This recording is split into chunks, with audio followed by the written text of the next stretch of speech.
Middle east में बशार अल असाद के regime के गिरने से बहुत गड़बड़ हो गया है। ये इस एरिया के परेशानी भरे इतिहास में एक बड़ा टर्निंग पॉइंट है। इसके बड़े इफेक्ट्स होंगे, अलायंसेस बदल जाएंगे और जियोपॉलिटिकल लैंडस्केप भी नया बन जाएगा। पूरी दुनिया देख रही है कि इस वोलेटिल रीजन में क्या होगा। असाद के गिरने से डोमिनेंस के लिए खतरनाक लड़ाई शुरू हो सकती है। रीजनल पावर्स अपना जोर दिखा रहे हैं, जिसे बड़े कॉन्फ्लिक्ट का डर है। असाद का गिरना मिडिल ईस्ट में एक नए युग की शुरुआत है। आज के हंगामे को समझने के लिए ह्यूमन हिस्ट्री में झांकना होगा। असाद के रेजिम की जादों को देखना होगा। असाद फैमिली ने 1971 में हाफिज अल असाद के कंट्रोल लेने से पावर पकड़ी थी। यह एक ऐसे डायनेस्टी की शुरुआत थी जो अथॉरिटेरियनिज्म और ईरान के साथ स्ट्रेटेजिक अलायंस भी टिकी थी। सीरिया ईरान अलायंस, जिसको एक्सिस ऑफ रेजिस्टेंस कहते हैं, ने एस्टैब्लिश्ड ऑर्डर को चैलेंज किया। असाद के अंडर सीरिया, हेजबुल्लाह जैसे ग्रुप्स को ईरानियन सपोर्ट के लिए एक इम्पोर्टेंट लिंक था। 1980s में हफीज के ब्रूटल क्रैकडाउन ने उसकी पावर को पक्का कर दिया। 2000 में पावर मिलने के बाद बशार ने रिप्रेशन की ये लेगेसी जारी रखी। रिफॉर्म की उम्मीदों के बावजूद बशार ने अपने फैमिली के आयरन क्लैड कंट्रोल को बरकरार रखा। रशिया और ईरान जैसे एक्सटर्नल एलीज ने असाद को कई मुश्किलों से बचाया। अब असाद रेजिम पुरानी बात हो गई है। सीरिया में एक खतरनाक पावर वैक्यूम आ गया है। यह वैक्यूम रीजनल और ग्लोबल एक्टर्स के लिए एक मैग्नेट बन गया है। हर कोई अपना इन्फ्लुएंस बढ़ाना चाहता है और इस बदलते जियोपॉलिटिकल लैंडस्केप में अपनी इंटरेस्ट सिक्योर करना चाहता है। टर्की, जो एक इम्पोर्टेंट नेटो मेंबर है और जिसका सीरिया के साथ लंबा बॉर्डर है, सिचुएशन को चिंतित नज़र से देख रहा है। अंकारा नॉर्दर्न सीरिया में कर्डिश फैक्शंस के उभारने से डरता है, उन्हें अपनी नेशनल सिक्योरिटी के लिए खतरा मानता है। टर्किश फोर्सेस ने सीरियन टेरिटरी में इनकर्शंस लॉन्च कर दिए हैं, बफर जोन बनाना चाहते हैं और कर्डिश इन्फ्लुएंस को रोकना चाहते हैं। रशिया, जो असाद रेजिम का पक्का अली है, एक क्रिटिकल जंक्चर पे है। 2015 में सीरियन सिविल वॉर में मॉस्को का इंटरवेंशन असाद को सपोर्ट करने और कॉन्फ्लिक्ट का रुख मोड़ने में बहुत इंपॉर्टेंट था। असाद के जाने के बाद रशिया को अपनी स्ट्रैटेजी बदलनी होगी, अपनी मेहनत से मिली गेंस को बचाना होगा और रीजन में अपनी पकड़ मजबूत करनी होगी। यूनाइटेड स्टेट्स, जो सीरिया में ईरानियन इन्फ्लुएंस से हमेशा चिंतित रहा है, अब एक कॉम्प्लेक्स डिलेमा का सामना कर रहा है। असाद के ब्रूटल रूल के खत्म होने का स्वागत करते हुए वॉशिंगटन को और इंस्टेबिलिटी और एक्सट्रीमिस्ट ग्रुप्स के चॉस का फायदा उठाने के खतरे से भी निपटना होगा। असाद के गिरने के असर तेहरान में ज्यादा महसूस किए जा रहे हैं। ईरान, जो असाद रेजिम का सबसे बड़ा रीजनल एली था, अपनी रीजनल स्ट्रैटेजी के एक इम्पोर्टेंट हिस्से के टूटने से बड़े सेटबैक का सामना कर रहा है।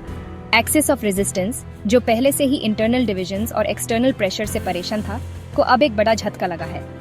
इस एक्सिस में सीरिया के एक इम्पोर्टेंट लिंक के टूटने से ईरान की रीजन में पावर दिखाने और अपने एलिज, खासकर लेबनान में हेजबुल्लाह को सपोर्ट करने की क्षमता कम हो जाती है। वोलन ब्रिज, जो ईरान को अपने प्रॉक्सीज को हथियार, पैसे और फाइटर्स भेजने की परमिशन देता था, अब टूट गया है, जिसे तेहरान को अपनी स्ट्रेटेजिक सोच बदलनी पड़ रही है।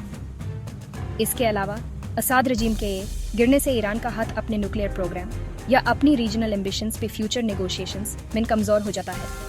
इस्लामिक रिपब्लिक को अब अपना इन्फ्लुएंस बरकरार रखने और इस बदलते रीजन में अपने ऑब्जेक्टिव्स अचीव करने के लिए अल्टरनेटिव रूट्स ढूंढने का मुश्किल काम करना होगा। ये सिचुएशन ईरान के लिए दो धारी तलवार है। एक तरफ ये उसके रीजनल नेटवर्क की कमजोरियों और उसकी पावर प्रोजेक्शन कैपेबिलिटीज की लिमिटेशंस को एक्सपोज करता है। दूसरी तरफ यह ईरान के लिए इमर्जिंग एक्टर्स के साथ न्यू अलायंसेस बनाने और रीजनल ऑर्डर को अपने फायदे के लिए रिशेप करने के नए अपॉर्चुनिटीज क्रिएट कर सकता है। Section 5, global shockwaves, energy markets and trade roots in flux. असाद के गिरने का असर सिर्फ मिडिल ईस्ट के जियोपॉलिटिकल चेसबोर्ड तक ही सीमित नहीं है। इस साइस्मिक इवेंट के रिपल इफेक्ट्स प्योर ग्लोब में महसूस किए जा रहे हैं, खासकर एनर्जी सिक्योरिटी और ग्लोबल ट्रेड के इंटरकनेक्टेड रेम्स में। सीरिया, जो स्ट्रेटेजिकली यूरोप, एशिया और अफ्रीका के क्रॉसरोड्स भी सिचुएटेड है, मिडिल ईस्ट से ग्लोबल मार्केट्स तक एनर्जी रिसोर्सेज के ट्रांजिट में एक इम्पोर्टेंट रोल प्ले करता है। कंट्री के पाइपलाइंस और infrastructure global energy supply chain की इम्पोर्टेंट आर्टरीज हैं। आज की इंस्टेबिलिटी इन इम्पोर्टेंट लाइफलाइंस को डिसरप्ट कर सकती है, जिससे एनर्जी मार्केट्स में शॉक वेव्स आ सकते हैं और ग्लोबल प्राइसेस भी असर पड़ सकता है। इसके अलावा सीरिया की लोकेशन यूज एशिया, यूरोप और अफ्रीका के बीच गुड्स और कमोडिटीज के फ्लो के लिए एक इम्पोर्टेंट ट्रांजिट पॉइंट बनाती है। आज के टर्मोइल से इन ट्रेड रूट्स के डिसरप्ट होने का खतरा है, जिससे बिजनेसेस और कंज्यूमर्स वर्ल्ड वाइड के लिए डिलेज, शॉर्टेजेस और इंक्रीज्ड कॉस्ट्स हो सकते हैं। इंटरनेशनल कम्युनिटी सिचुएशन भी ध्यान दे रहा है, डिसरप्शंस की पोटेंशियल का असेसमेंट कर रहा है और ग्लोबल ट्रेड और एनर्जी फ्लोज के असर को कम करने के लिए अल्टरनेटिव रूट्स एक्सप्लोर कर रहा है। स्टेक्स हाई हैं क्योंकि किसी भी सिग्निफिकेंट डिसरप्शन के ग्लोबल इकोनॉमी भी बेड कॉन्सिक्वेंसेस हो सकते हैं। Section 6 shifting alliances and global power plays. Assad के गिरने के बाद मिडिल ईस्ट में पावर का बैलेंस बदल रहा है। पुराने अलायंसेस की परीक्षा हो रही है और नए पार्टनरशिप्स बन रहे हैं क्योंकि कंट्रीज रीजन में इन्फ्लुएंस के लिए लाद रहे हैं। कंट्रीज जो पहले असद रिजीम के पके एलीज थे अब अपने पोजीशंस पे सोच रहे हैं, जबकि दूसरे अपना इन्फ्लुएंस बढ़ाने का मौका देख रहे हैं। यूनाइटेड स्टेट्स, रशिया और चाइना इन डेवलपमेंट्स को देख रहे हैं। सबके अपने स्ट्रेटेजिक इंटरेस्ट्स हैं।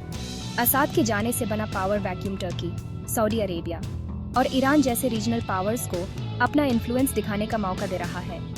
ये बदलता लैंडस्केप अलायंसेस और राइवलरीज का एक कॉम्प्लेक्स वेब बना रहा है जो आने वाले सालों में मिडिल ईस्ट की जियोपॉलिटिकल डायनामिक्स को रिडिफाइन कर सकता है। जैसे जैसे ये नेशंस नई रियलिटी को समझ रहे हैं, कॉन्फ्लिक्ट और कोऑपरेशन दोनों की संभावना ज्यादा है। इंटरनेशनल कम्युनिटी को आगे बढ़ने से पहले सोचना होगा ताकि और डिस्टेबलाइजेशन ना हो और रीजन में स्टेबिलिटी और पीस लेने की अपॉर्चुनिटीज ढूंढने होंगे। Section 7 uncertainty and opportunity in a post Asad middle east. असाद के गिरने से रीजन में अनसर्टेनिटी का दौर शुरू हो गया है, लेकिन चैलेंजेस के बीच पॉजिटिव चेंज के अपॉर्चुनिटीज भी हैं। पुराने रिजीम के जाने के साथ नई लीडरशिप के उभारने का मौका है जो सीरियन लोगों के लिए पीस, स्टेबिलिटी और प्रॉस्पेरिटी को प्रायोरिटी दी। इंटरनेशनल ऑर्गेनाइजेशंस और नेबरिंग कंट्रीज का इस ट्रांजिशन को सपोर्ट करने और नेशन को रीबिल्ड करने में एक इम्पोर्टेंट रोल है। इकोनॉमिक रिकंस्ट्रक्शन, पॉलिटिकल रिफॉर्म्स और सोशल रिकंसिलिएशन सीरिया के आगे बढ़ने के इसेंशियल कंपोनेंट्स हैं। इंटरनेशनल कम्युनिटी को एक साथ आकर नेसेसरी रिसोर्सेज और सपोर्ट प्रोवाइड करना चाहिए ताकि एक सक्सेसफुल ट्रांजिशन हो सके।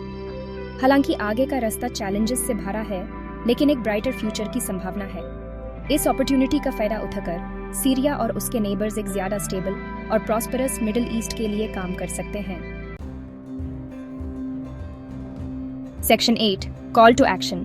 जैसा कि हमने एक्सप्लोर किया, असाद के गिरने के मिडिल ईस्ट और दुनिया के लिए बड़े इम्प्लीकेशंस हैं। यह जरूरी है कि इंटरनेशनल कम्युनिटी आगे के चैलेंजेस और अपॉर्चुनिटीज को एड्रेस करने में एंगेज्ड और प्रोएक्टिव रहे। गवर्नमेंट्स, ऑर्गेनाइजेशंस और इंडिविजुअल्स सभी का एक ज्यादा स्टेबल और प्रॉस्पेरस सीरिया में ट्रांजिशन को सपोर्ट करने में रोल है। एक साथ काम करके हम रिस्क्स को कम कर सकते हैं और पॉजिटिव चेंज के पोटेंशियल को बढ़ा सकते हैं। अब एक्शन लेने का समय है। आइए हम मिडिल ईस्ट और उसे आगे पीस, स्टेबिलिटी और प्रॉस्पेरिटी लेने के लिए कमिट करें। फ्यूचर हमारी कलेक्टिव एफर्ट्स भी डिपेंड करता है। इस जर्नी में हमारे साथ जुड़ने के लिए शुक्रिया और हमें उम्मीद है कि आप इन क्रिटिकल इश्यूज के बारे में इन्फॉर्म्ड और एंगेज्ड रहेंगे।